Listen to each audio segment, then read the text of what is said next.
be providing a comprehensive overview of a major components of a modern automobile Ford Everest Model 2013. Understanding these parts is crucial for basic maintenance and troubleshooting. And now, let's get started.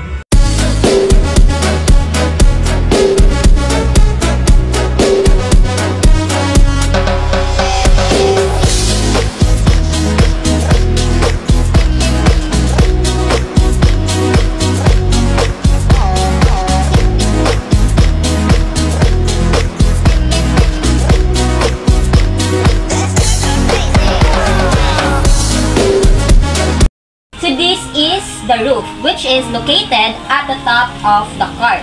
So the roof is the one that protects the vehicle from strong winds, heat, and also snow kung na may snow. And also, it is very essential kay kung dili na pasigo ang imong carriage sa trunk, dinini mo ibutang sa top ang luggage. So this is the windshield. It is located at the front of the car. The windshield is the one that protects the driver and the passenger from heat, rain, and also flying debris. So this one is the side mirror, which is located at the right and the left of the vehicle. So the side mirror is the one who anticipates what is in the back.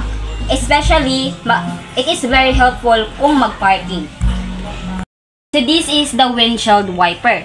It is very important, especially when kaning mag-ulan. Kay kaning windshield wiper, mao ni siya ang mag-wipe dani sa windshield aron mahimlo o aron pod nga ma-clear ang vision sa sakyanan. Mao ni ang hood. Ang hood is makita nimo sa atubangan sa sakyanan. Then ang hood mao ni ang magprotekta sa kaning engine nga para dili mabasa. So mao ni ang grill. Dire nimo makita ang grill sa atubangan sa sakyanan. Tas kani ang grill maoy magprotekta ay ga-produce siya og hangin para ma-cool ang engine sa sulod sa sakyanan. So mao ni ang headlamp pagkita nimo sa atubangan sa sakyanan tas ginayus ni sa pag-drive sa gabi para makita ang dalan. Mao ni siya ang bumper. So mao ni siya ang kuan sa impact kung magkuan nang naibangga nga mas mahitabo. Kani siya ang magkuan sa damage or dili madawat ang ilahang pan sa sulod sa car. Tapos napayan sa likod pod may isang pag maatras ang sakyanan or mabanggaan, pwede po to siya makatabang or dili siya ma-damage ang iyahang pan sa likod. So mo ni siya ang license plate or ginatawag ni sa Bisaya nga plaka. So mo ni siya mapamatuod sa sakyanan nga lilisensyado na or na-register na. This is the indicator's light. So mao ni siya ang kung sa driver if gusto siya muliko pato or pawala. Tapos musigan niya siya og katos siyang apito sa likod nga mag-signal. This is the wheels. This is the most essential part sa sakyanan na mag-forward o mag-backward. So kung wala niya siya nga part is dili maka-andar ang ato ang sakyanan. Siya ang door. Muna siya kung magsulod ang driver o magawas. Siya ang door handle. Muna yung hawiran para pagsulod. Muna siya ang door window. Muna siya ang kaprotect sa driver kung naikusog nga hangin o naiabog. Muna siya ang tail light. Musigan ni siya kung mag-brake ang driver. O pupod ni siya ang warning kung may magsulod na sakyanan. So mo din ni ang trunk. Ang trunk is diri gina-store ang mga gamit kung sa imong dalhon sa kung magbiyahe ka. Then kanisa nakabutang diri mo silbi mo extra nga tire. Naka-attach po ni sa cover sa imong trunk. So mo din yung dashboard. Sa makita niyo diri ang for example ang mga radio or kung magpa-music ka diri ang imong mga access. Rear view mirror. Ano sa rear view mirror? Ginagamit siya sa driver para kung makita niya ang usay nahitabo sa likod. Kung ninyo nakita diri kani seat ang tawag ni seat. Apil ni sa likod ang tawag na is passenger seat. So yung function ana is para comfy ang passengers ug ang driver. So mo din ang steering wheel. Muna ang ginagamit sa pagliko sa sakyanan sa kung wala basa o sa tuo. Muna siyang function din.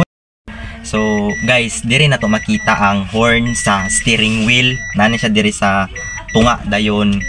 Ang purpose ani guys is kana bitaw na ay mga gusto mo labang sa unahan, then tagaan mo sila og signal pamaagi sa horn.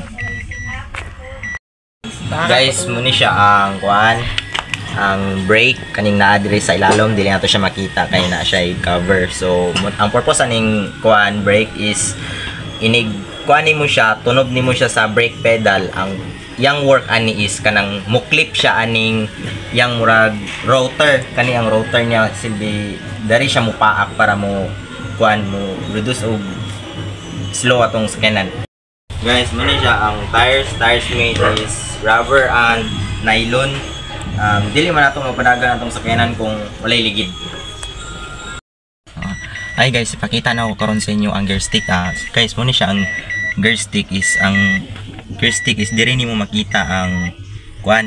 Kani man gud nga gear stick is manual transmission. So diri nimo makita ang primera, segunda, tercera, kwarta, quinta ug ang reverse. Dili kay naa may. Hi guys, makita na ko karon sa inyo ang clutch pedal ug ang brake pedal ug ang accelerator pedal. Mo ning kuan clutch pedal guys, mo ning tumban pag mag gear shift ka, then ang mo ning brake pedal mo ning tumban para maghunong ang sakyanan ug kaning last is ang accelerator pedal mo ning tumban para modagan ang sakyanan. Para ma-maintain nato ang atong sakyanan, dapat nang tagiliran niyang engine oil o di ba atong ipaayo ang iyang parts sa sakyanan sa atong mga favorite yung mga mechanics.